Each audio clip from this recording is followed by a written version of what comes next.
चारण गजानन स्वामी की जय जय श्री गौरी के लाला गजानन या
गणेश के वाहन सखेतन श्याम भोग के प्रसाद लड्डूया कस के खाए एती खोंडा खाए एती खोंडा खाए एती खोंडा खाए कहे श्यारा जय श्री देवी हो बोलो गजानन स्वामी की बोलो बाबा महाराज की जय गौरी के लाला गजानन या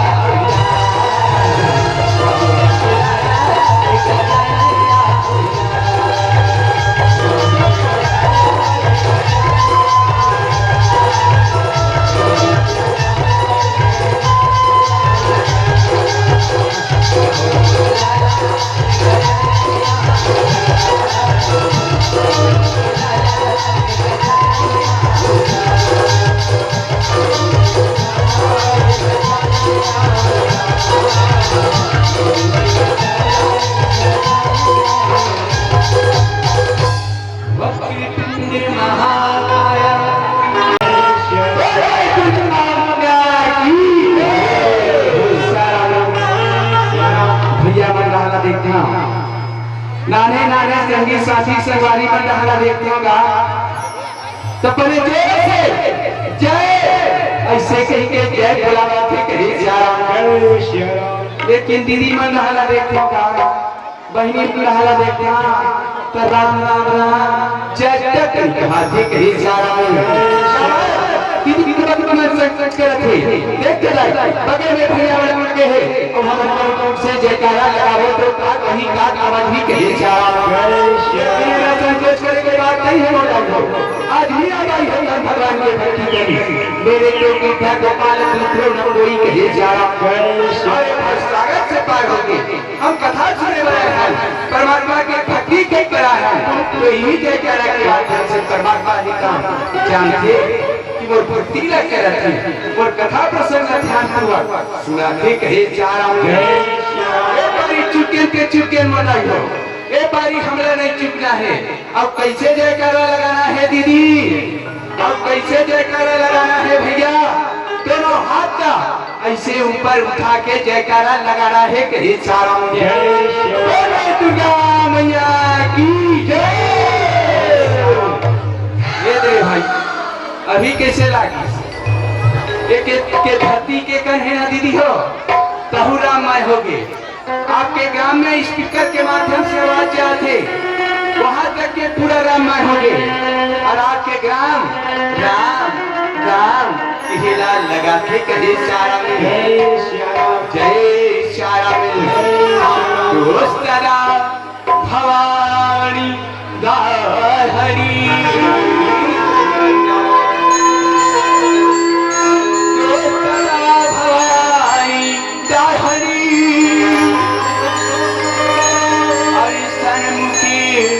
रहे करे पाची देव मिली मेरी रक्षा करे विष्णु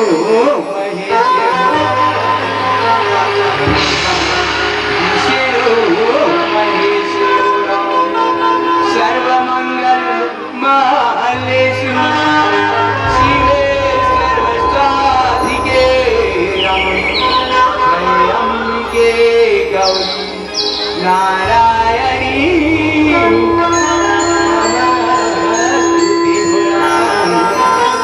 नारायणी नमः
तुम सबकी माँ हो बेटा,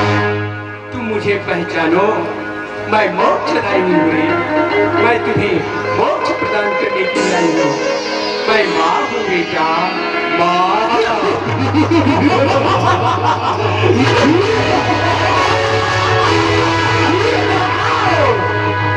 तुम मेरी माँ नहीं हो सकती,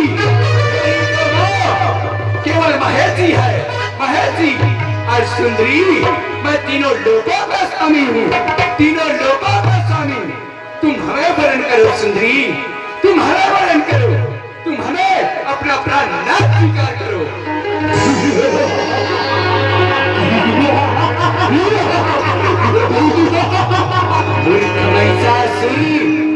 मैं तो तुम्हें समझाने के लिए आई थी, लेकिन तुम तो बहुत अत्याचारी हो। अब तुम्हें तुम्हारी मृत्यु से कोई नहीं बचा सकता। हो जाओ हत्यार महिषासुर। सो जाओ चल जाता है पलंग छन कर महिला पानी में कर कहना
हेता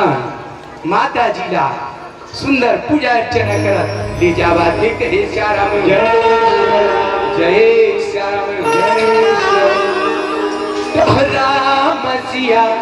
राम सिया रे हो राम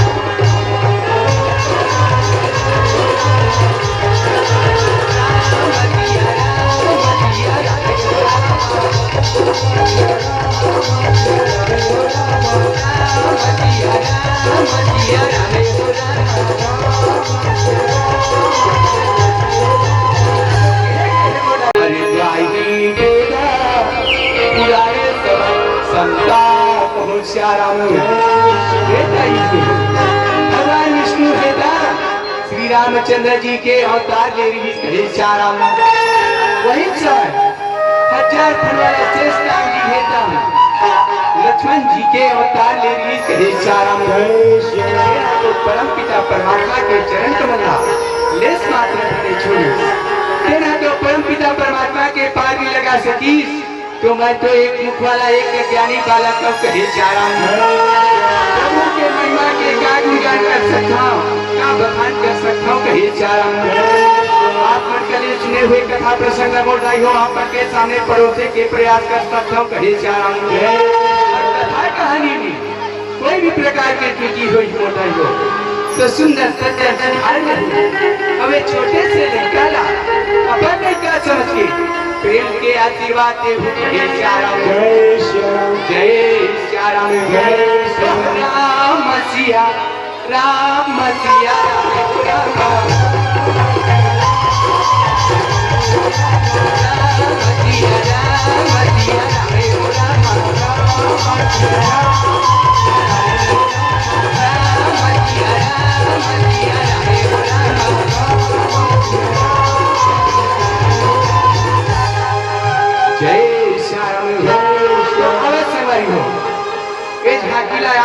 आते हैं तभी दिखाते हैं ये झांकी हरे भारत माता के श्याराम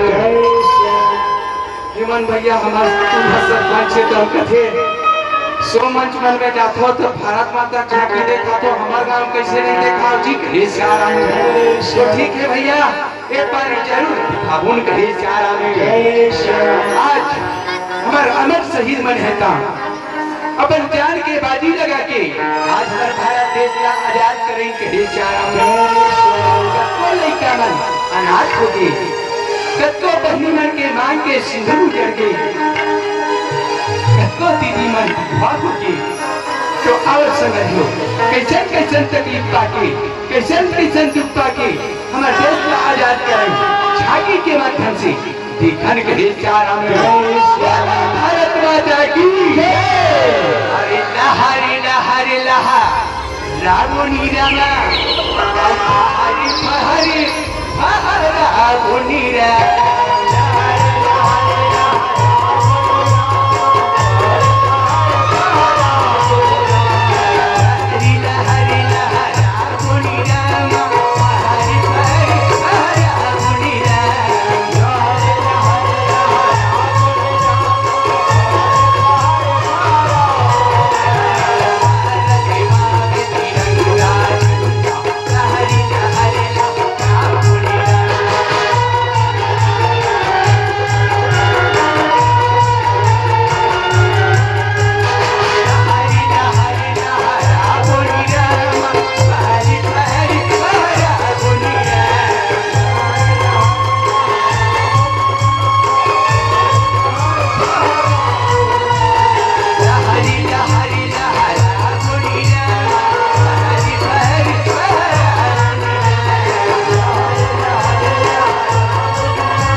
होगा कहे चाराम गणेश और हम तुम लोगों के ऊपर ऐसा सिर बढ़ाएंगे, ऐसा कोड़ा बरसाएंगे, ऐसा चाबुक चलाएंगे, ये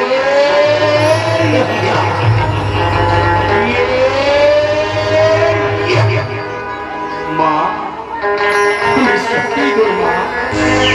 तुम अपनी भारत माता को, अपनी देश को आजाद करा सके कहे सारा देश। मेरा कलमा तू मेरा सब कुछ तू, मेरा सब कुछ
अरे एक चाबुक पकड़े अंग्रेज के, एक चाबुक पकड़े और अंग्रेज को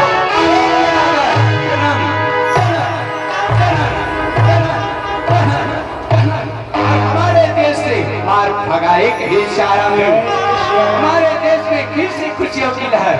दौड़ गई कहे चारा में। मेरा देश मेरा मुल्क मेरा है वतन, शांति का उन्नति का प्यार का चमन, मेरे बात के निशान है मेरा वतन, ऐ वतन, ऐ वतन, जाने जान भारत माता की जय, भारत माता की जय, जय किसान, जय जवान, जय किसान, जय किसान, जय किसान, हरि लहरी लहरी लहा रावणी रमा और फहरी फहरी फहरी